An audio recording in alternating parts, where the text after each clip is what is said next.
नमस्कार क्रिकेट प्रेमींनो, मित्रमैत्रिणींनो, कसे आहात तुम्ही सगळे? IPL शेवटचा टप्पा नाही, आता एक सामना राहिलेला आहे. प्लेऑफचे पहिले 2 सामने नीरस झाले, एकतर्फी झाले, म्हणून आपण सगळेजण थोडेसे नाराज होतो. त्या मानानं जो गुजरात विरुद्ध राजस्थान सामना होता तो चांगल्यापैकी रंगला. त्याच्याबद्दल मी थोडंसं बोलणार आहे आणि महत्त्वाचं म्हणजे फायनल मॅच बद्दल थोडंसं बोलणार आहे. त्यामुळे अजिबात कुठेही जाऊ नका, बघत राहा तुमचा आवडता कार्यक्रम सुनंदन लेले क्रिकेट अँड बियॉन्ड. शुक्रवारच्या सामन्यामध्ये जरा गोष्टी बदललेल्या दिसल्या. नाणेफेक जिंकून राजस्थाननी पहिली बॅटिंग करायची हिंमत दाखवली आणि सुरुवातीच्या काळामध्ये सिराज आणि रबाडा यांनी अत्यंत अचूक बॉलिंग केली. जयस्वालनी थोडीशी घाई केली आणि विकेट जेव्हा सुरुवातीला जातात त्यावेळेला दडपण वाढत जातं. ज्यावेळेला तुमची पार्टनरशिप सुरुवातीला चांगली होते तेव्हा एकदम गोष्टी बदलतात. पण तरीही कालच्या सामन्यामध्ये मला दोन बॉलर्सचं तर कौतुक आहेच, कारण दोन्हीकडच्या बॉलर्सने आपापल्या परीने प्रयत्न चांगलाच केला. परंतु बॅटिंगच्या बाबतीत जे उठून दिसलं त्याच्याबद्दल बोलणं हे क्रमप्राप्त आहे, कारण वैभव सूर्यवंशीनी परत एकदा अप्रतिम बॅटिंग केली. एक लक्षात घ्या, त्याचे अगोदरचे नॉक आणि त्याचा शुक्रवारच्या सामन्यातला नॉक हे खूप वेगळे होते. त्याचं कारण मी तुम्हाला सांगतो. जेव्हा वैभव सूर्यवंशी सलामीला येतो आणि पहिल्या पॉवर प्लेच्या षटक्यामध्ये धुमाकूळ घालतो मोठे फटके मारून, तेव्हाचा वैभव सूर्यवंशी आपल्याला माहितीये, त्याची क्षमता आपल्याला माहितीये. शुक्रवारच्या सामन्यामध्ये परिस्थिती वेगळी होती, कारण समोर वैभव सूर्यवंशीच्या समोर एक चांगले फलंदाज आउट होताना आपल्याला दिसले. सुरुवातीला जयस्वाल आउट झाला, जुरेल त्या मनाने लवकर आउट झाला. रायन पराग बद्दल मला जास्त अपेक्षा नाही. त्याची पोज मारणं, स्टाईल मारणं, तो अगदी म्हणजे 150 रन्स करूनच बॅटिंगला आल्यासारखा मैदानात उतरतो आणि असं दाखवतो की मी महान बॅट्समन आहे. तसं ते अजिबात नाहीये. त्याच्या फलंदाजीमध्ये सातत्य अजिबात नाहीये, अहंकार मात्र डोकावताना दिसतो. तो सुद्धा लवकर आउट झाला. परंतु वैभव सूर्यवंशी खंबीरपणे विकेटवरती उभा राहिला. चांगल्या बॉलर्सना त्यांनी तोंड दिलं आणि त्याचबरोबर रन रेट सुद्धा आवाक्यामध्ये ठेवला. म्हणजे काय तर म्हणून त्यांनी एकदम सगळी दरवाजे बंद करून डिफेन्सिव्ह बॅटिंग केली नाही. त्यांनी बॅटिंग त्याच्या स्टाईल मध्ये केली, परंतु तो चांगल्यापैकी शेवटपर्यंत उभा राहिला. शतक त्याचं हुकलं म्हणून सगळेजण हळहळत आहेत आणि ते अगदी बरोबर आहे, कारण लागोपाठ 2 सामन्यामध्ये असं झालेलं आहे. परंतु त्याच्या त्या शुक्रवारच्या खेळीने माझ्यावरती जास्त प्रभाव टाकल्यासारखं वाटतंय. त्याचं कारण जेव्हा तुमचा संघ अडचणीत असतो, जेव्हा समोरनं विकेट जात असतात, त्यावेळेला तुम्ही तुमचा खेळ करणं, योग्य बॉल्सना मान देणं आणि जे मारण्याचे बॉल आहेत त्यांना भिरकावून देणं, या सगळ्या गोष्टी वैभव सूर्यवंशीनी मस्त करून दाखवल्या. त्यामुळे शुक्रवारचा त्याचा नॉक हा जास्त मला आवडलेला आहे. वेल प्लेड वैभव सूर्यवंशी. भारतासाठी या खरोखर इतकी शुभ लक्षणं आहेत की एका पाठोपाठ एक चांगले खेळाडू हे भारतीय क्रिकेटच्या व्यवस्थेतनं निर्माण होताना दिसत आहेत, जे भारतीय संघाची पुढे जाऊन सेवा करणार आहेत. तळामध्ये डोनोवाननी छान फटके, फरेरांनी जास्त छान फटकेबाजी केली, त्याला एका अजून फलंदाजांनी चांगली साथ दिली आणि त्याच्यामुळे 220 धावांचा टप्पा हा राजस्थानला गाठता आला. हा धावफलक अजिबात छोटा नाहीये. परंतु सध्याच्या घडीला सलामीच्या ज्या जोड्या गाजल्या त्याच्यामध्ये साई सुदर्शन आणि शुभमन गिलची जोडी ही जास्त सातत्यपूर्ण बॅटिंग करत आलेली आहे. आपल्या सगळ्यांना माहिती आहे हे दोघं तंत्रशुद्ध बॅटिंग करतात. शुभमन गिलच्या कालच्या बॅटिंग मध्ये तंत्रशुद्धता दिसून आली. कव्हर्सच्या डोक्यावरनं त्यांनी सरळ बॉलनी मारलेले फटके हे लाजवाब होते आणि दडपण जे होतं त्यांनी सुरुवातीपासून समोरच्या संघाच्या बॉलर्सवरती उलटवण्यामध्ये त्यांना यश आलं. हे म्हणत असताना एक लक्षात घ्या की गुजरातच्या बॉलर्सना जो मार पडला त्याच्यामध्ये सर्वात जास्त मार कमी षटकं टाकून सुद्धा राशिद खानला पडलेला आहे, जी गोष्ट सुद्धा अत्यंत कमी वेळा बघायला मिळते. याचा अर्थ T20 कोणावरती कधी प्रेशर कसं टाकेल हे सांगता येत नाही. परंतु शुभमन गिलची अप्रतिम बॅटिंग, साई सुदर्शननी त्याला दिलेली सुरेख साथ, त्यांची सलामीला झालेली आउटस्टँडिंग भागीदारी, ह्याच्यामुळे गुजरात संघाकरता तो धावफलकाचा पाठलाग करणं हे सोपं होऊन बसलं. त्याला कारण ही सलामीची भागीदारी होती. साई सुदर्शन बद्दल काय बोलावं, लागोपाठ 2 सामन्यामध्ये वैभव सूर्यवंशीचं शतक जसं हुकलं ते लक्षात राहत आहे, तसं साई सुदर्शनच्या हातातनं बॅट सुटून स्टंपावरती पडणं, प्लेड ऑन ज्याला म्हणतात, बॅटला लागून बॉल स्टंपावरती गेला, बॅट स्टंपाला लागली, इथपर्यंत पाय स्टंपाला लागला, इथपर्यंत ठीक आहे.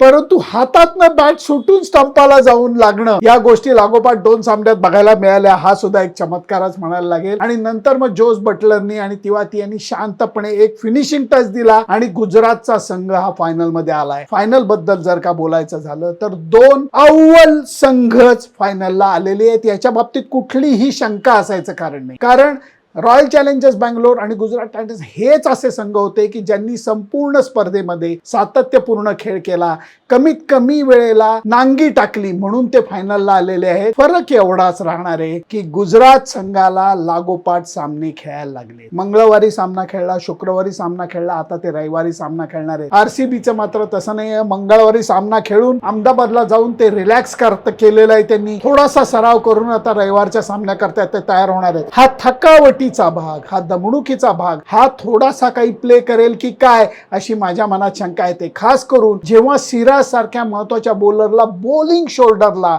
शुक्रवारच्या सामन्यामध्ये थोडीशी दुखापत झालेली होती. त्यांचे फिजिओ, त्यांचे मॉशियर हे सगळे त्याच्यावरती मेहनत घेतील, त्याला रविवारच्या सामन्यासाठी तंदुरुस्त करतील. हे सगळं जरी मान्य केलं तरी शंकेची पाल या दुखापतींमुळे चुकचुकत राहते. काय आता जबरदस्त लढत आहे बघा, आरसीबी विरुद्ध जीटी. भन्नाट मॅच आहे. त्याचं कारण असं आहे की तुल्यबळ संघ आहेत, एकदम बरोबर आहे. आधीच्या सामन्यामध्ये मी जे म्हणलं होतं तेच थोडंसं पालुपद लावतो की किंचित आरसीबीच्या संघाला मी झुकतं माप देईन. परत ते सांगतो कारण त्यांची बॅटिंग जबरदस्त आहे. कारण 6-7 नंबरला टीम डेव्हिड आणि त्याच्यानंतर कृणाल पंड्या बॅटिंगला येतात. एवढी त्यांच्या बॅटिंग मध्ये खोली आहे. आणि त्याच्याबरोबर बॉलिंग मध्ये भुवनेश्वर कुमार आणि जोश हेझलवूड आहे, रसिक सलाम आहे. हे सगळेजण, कृणाल पांड्या, हे सगळेजण मिळून परिणाम साधतायत. चांगल्या धावा जर का त्यांच्या हाताशी आल्या तर त्याची पाठराखण करायला जीवाची बाजी लावतायत. गुजरात संघाला जर का हा सामना उलटवायचा असेल, त्यांना जर का आरसीबी विरुद्ध वेगळं काहीतरी करून दाखवायचं असलं तर त्यांच्या पुढे पर्याय एकच आहे, बॅटिंग करणार, रन्स करणार. हे आरसीबीच्याकडे मला वाटतं नक्की आहे. त्यांच्या बॉलर्सना जर का धक्का लावता आला, भुवनेश्वर कुमार आणि जोश हेझलवूडला धक्का लावता आला तर गोष्टी बदलू शकतील. कारण नंतरच्या बॉलर्सना तेवढी सवय राहिलेली नाहीये. आक्रमण जर का पहिल्या 6 ओव्हरमध्ये झालं तर नंतर गेलेला तोल कसा सावरायचा याची सवय त्यांना नाहीये. त्यामुळे ते दडपण जर का वाढतं. पण हे बोलणं सोपं करणं फार कठीण आहे. कारण भुवनेश्वर कुमार आणि जोश हेझलवूड टेस्ट क्लास बॉलर आहेत. मी टेस्ट क्लास का म्हणतो, टप्पा, दिशा, सीम मुवमेंट या सगळ्या गोष्टीच्या बाबतीत इतके तरबेज आहेत की त्यांना त्यांच्या पहिल्या 2-2 किंवा 3-3 ओव्हरच्या स्पेलमध्ये हलवणं हे खूप सोपं आहे. त्यांच्या विरुद्ध धोका पत्करला तर मंगळवारच्या सामन्यामध्ये गुजरातचे काय हाल झाले हे आपण सगळ्यांनी बघितलेलं आहे. त्यामुळे बोलणं सोपं करणं कठीण अशी ही गोष्ट आहे. परंतु तोच एक दुवा आहे गुजरातला बाजी पलटवण्याचा, असं माझं तरी मत आहे. राशिद खानच्या बाबतीत मगाशी मी जे बोललो अनपेक्षित आहे. कारण राशिद खान अनुभवी बॉलर आहे. त्या मानाने T20 क्रिकेट मधला तो इतके वर्ष बादशाह म्हणून पुढे आलेला बॉलर आहे. पण तू गेले 1-2 वर्षात त्याच्याही खांद्यामधला दुखापत झाल्यानंतर बॉल जो त्याचा पडल्यानंतर अनपेक्षित स्पीडनी येणं ही गोष्ट कमी झाली, म्हणून फलंदाज त्याचा फायदा उठवतायत. परंतु एक गोष्ट नक्की आहे, आता सामना अहमदाबादला आहे, गुजरातच्या घरच्या मैदानावरती आहे. 1 लाख प्रेक्षक नक्की येणार आहेत. या सगळ्याचा परिणाम सामन्यावरती कसा होतो हे बघायला लागेल. कारण दोन्ही संघांना, मी एका संघाला नाही म्हणत, दोन्ही संघांना अशा दडपणाखाली मोठ्या स्टेजवरच्या अंतिम सामना खेळण्याचा चांगला अनुभव आहे. लक्षात घ्या, आरसीबी पहिले 17 वर्ष पहिल्या IPL टायटलसाठी तडफडत होते. गेल्या वर्षी त्यांनी जिंकलं, या वर्षी ते दिमाखात फायनलला आलेले आहेत. जबरदस्त लय. गुजरात तर नौखा संघ आहे त्या मानाने. IPL मध्ये शेवटच्या ज्या 2 टीम 9 आणि 10 नंबरच्या ऍड झाल्या त्याच्यापैकी गुजरात आहे. आल्यानंतर पहिल्याच वर्षी त्यांनी चॅम्पियनशिप मिळवली, ज्याला हार्दिक पंड्या कॅप्टन होता. पुढच्या वर्षी त्यांनी रनर्स अप म्हणजे उपविजेतेपद मिळवलं आणि आता परत ते फायनलला आले. याचा अर्थ त्यांचं सुद्धा सातत्य जबरदस्त आहे आणि त्यांना मार्गदर्शन करायला आशिष नेहरा आहे, हे विसरून चालणार नाही. त्यामुळे मस्त धमाल मॅच डोळ्यासमोर येते. एक बरं आहे, आपला संघ असं कुठला संघ, अर्थात आरसीबीला फॉलो करणारे बरेचसे जण आहेत, गुजरातला फॉलो करणारे बरेचसे जण आहेत. मी मात्र तटस्थ वृत्तीने सामन्याचा आनंद घेणार आहे. तुमचा फेवरेट कोण आहे? मी जे मुद्दे मांडले की जर आक्रमण करता आलं जोश हेझलवूड आणि भुवनेश्वर कुमारच्या पहिल्या स्पेलवरती तर गोष्टी बदलतील. जे केपेबल आहेत, कारण आत्ताच्या घडीला गिल आणि साई सुदर्शन मस्त बॅटिंग करतायत. आणि त्याचबरोबर जर का रबाडा